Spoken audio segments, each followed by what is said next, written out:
Hi there. I am Lori with Co-Creating Impact and itstimesunshine.com here with our good friend Kimberly. How are you doing? I'm doing well, thank you. Thanks for coming on. And we just want to hear about a little bit about your story and maybe what some resources and tools that have worked for you in the past for stress. Sure.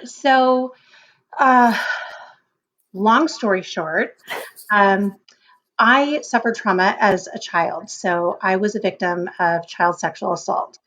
Um, Unfortunately, it was kind of a chain of events with different perpetrators. And so, by the time I was about 12 years old, I kind of thought that was my lot in life.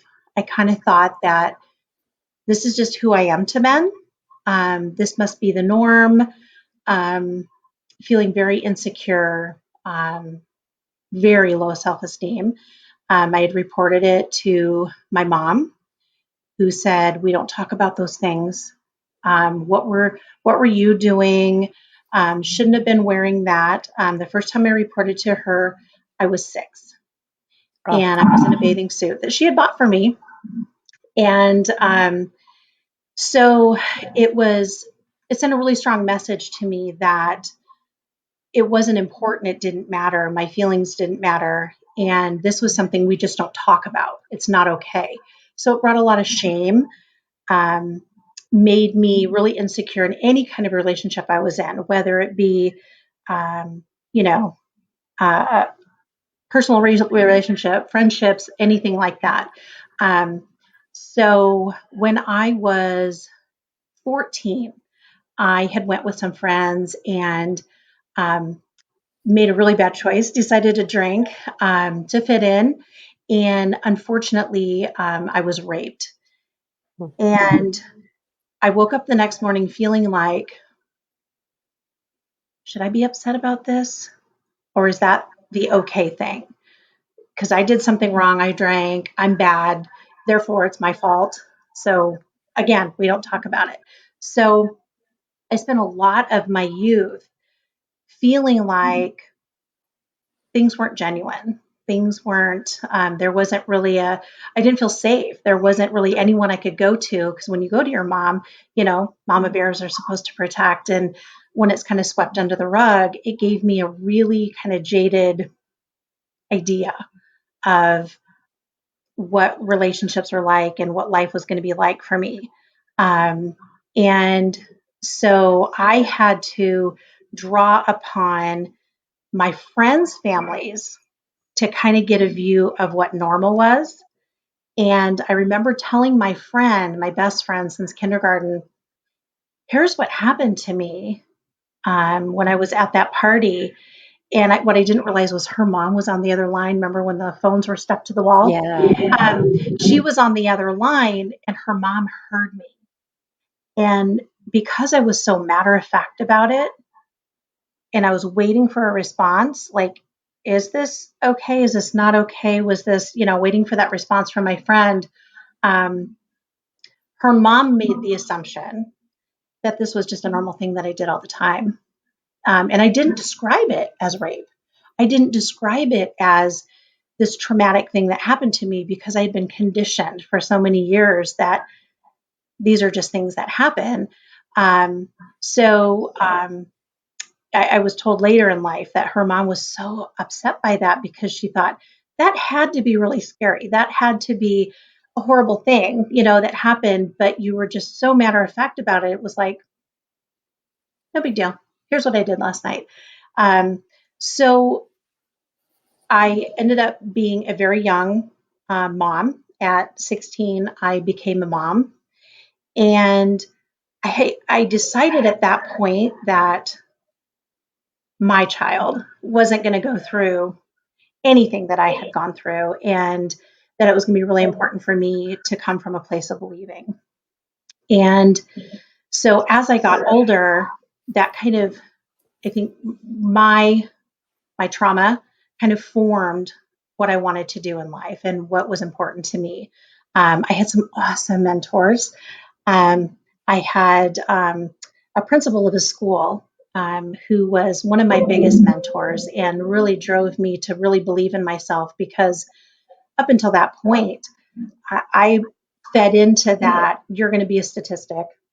One of my teachers had told me, because I had a child so young, you're going to live under a bridge. You're going to be part of the system. You're going to be a drain on the system, those kind of things. And I think it kind of ticked me off to the point where I went, I'm going to show you. And she kind of lit that fire under my rear end to say, yeah, you are. You're going to do great things, and you are going to make your mark, is what she always told me. You're going to make your mark. So I ended up going from being a school teacher, childcare director, to an advocate. It kind of fell into my lap a few years ago. I decided that I wanted to do a career change, and a sexual assault advocate position kind of fell into my lap. And I thought, oh my gosh, I'm so unqualified. How could I possibly help somebody when I went through that? What gives me the right to, and it was, what I realized was it was completely the opposite. I can totally help somebody because I can say, I get that. Our stories are so different, but they're kind of the same, and so I understand where you're coming from. I understand your fears. I understand, what you're going through, and the shame, and, all the things. And so I ended up, for the last 6 years, I've been a sexual assault advocate. And although I'd like to work myself out of a job someday and not have to do this because I want it to end, I'm super thankful that, if I can find the light at the end of the tunnel, if I can see the silver lining, it would be, my story matters now. My story helps other people kind of navigate through their trauma. And, being able to come from a place of understanding, especially when maybe they weren't believed and maybe their family isn't sure kind of what to do with that information, to be able to say, I get it, I understand. So that's kind of my story in a nutshell, and I am absolutely loving being an advocate. And there's lots of components to my job, anything from working with the police, doing SANE accompaniments, doing like one-on-one counseling, all those things that help. Well, I like to say survivors. I don't like to say victims. And I like to say we're going to take you from being a survivor to a thriver. So we never want to stay stuck in that mindset. Yes, I agree with you. Yeah, I always say we can go from victim to survivor to thriver to warrior to advocate. I feel like there's a journey that we all go through. Yes. Yeah. Yeah, for sure. And that's just it. It's not staying stuck in that, and owning that label of not good enough and victim, and all the things that we might have heard. That's a heavy coat. We need to take that off. We don't get to wear that. That's not ours. Wow, I bet you're such a blessing in that position to be able to help all the people that have gone through the same thing. And I really believe that our stories are more impactful, and we can help more people. I mean, there is a place for the education for the therapist and psychiatrist and psychologist, but I really, really feel like if you've been through something that somebody else has gone through, then you're the biggest advocate. For You can sure. help so much. For sure. And that's, the therapist part is always a big piece of it, for sure. But, being in a support group of men or women, whatever that looks like for you, and sharing, we call them war stories, sharing those stories and saying, I felt like that. Yeah. I know exactly what, and my mom said that, or, those kind of things, and having common ground and realizing that you're not alone. For me personally, and for a lot of my clients, that is the most healing part, is to just be part of a tribe. We call ourselves a tribe. Be part of a tribe and really building that circle of support. And that's one of those things that sometimes we have to advocate for ourselves on, is really finding people. I always tell my clients, find people who you feel like are smarter than you. Find people who have already done it and are successful at it and are not in this heavy mindset of, I just am never going to get through this day. Surround yourself with people who are going to be part of that support circle. And that's what I feel, that's what support groups really do, is we just create a tribe of people that when we're having a crummy day, we can call them and just say, I don't even want to talk about what's bugging me. I just want to talk. Let's just talk about the weather. Let's talk about, whatever. And having that support circle of people going, oh, I understand that. Yep. Yeah. So that's been a big part of my job, is to create those support groups. Yeah, the support team, to have the doctors, the psychiatrists, the therapists, the support groups from people who've been around and have been through the same thing. What type of tools and resources did you use throughout your life to get you through some of these times of stress and things that you went through? Well, when I was younger, I really didn't have a lot. And I think that Mm. that created kind of this tumbleweed of choices that I was making and unhealthy relationships and things like that. So when I finally kind of took myself and shook myself, if that makes sense, like, we're not staying here. We're not staying stuck in this. Like, it's got to get better. It's got to be better. There's more to life than this. And so I started kind of doing a lot of self-talk and um, making that internal dialogue that I would say to myself every day. Um, you know, you're better than this. You can do better than this. And doing a lot of grounding techniques. And at the time, I really didn't know they were called that. I just started doing things like, when I felt anxiety, when I went to the hospital several times a few years ago because I thought I was having a heart attack. Mm. And what we found out was I was having anxiety attacks.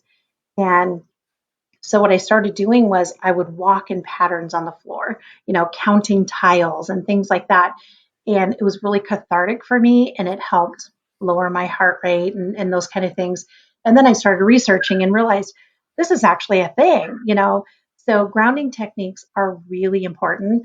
Um, but we talk to ourselves more than we talk to anybody else. So really doing that every day, like before my feet even hit the floor, I make a choice and I say out loud, today's going to be a great day. I have the opportunity to make great things happen. And it sounds silly, but it really sets the tone for the whole day. And so I do daily intentions. So my daily intention for the day could be, I'm going to show love to others, whatever you want your daily intention to be. And then I make a conscious effort all day long to focus on that daily intention and to really tell myself good things. We're so good at telling other people and building other people up. Like, you're amazing. It's okay that you made that mistake. It's okay that you did that. And yes, things happen to you, but when you know better, we're going to do better, those kind of things. But we don't do that to ourselves. We don't show ourselves that same grace. And so doing that every day has really, really helped me a lot. To reduce my anxiety attacks, to build up my own self-worth. We can't depend on always other people to help build us up, right? We can't go around and let other people decide who we are. So I tell my clients and myself every day, put your cape on, like literally go through the physicality of like you're tying your cape, and every day put on your crown and keep your head up, because if you don't, your crown's going to fall. And I like to tilt mine just a little bit because that's just how I roll. But still, keeping your head up and reminding yourself, I own this crown, I earn this crown, and I deserve to wear it. So I think just that positive self-talk has helped so much, because we hear so much garbage. The world is always ready to tell us all kinds of stuff about ourselves. And when we go through trauma, those words stick with us. We hear what they say, and sometimes we start becoming that because that's what we know. And so it's really important that we do really positive self-talk and remind ourselves that we have a purpose here. We got one go round. I want to slide into home going, woohoo, what a ride. Not, well, that was not so fun. So Oh my gosh, yes. I love that. To be intentional with your day and intentional with your words to yourself, to be kind to yourself. Oh my gosh, Kimberly, we're out of time already. I could talk for days with you. Thank you so much for coming on. I really appreciate your time. thank you for having me. Bye.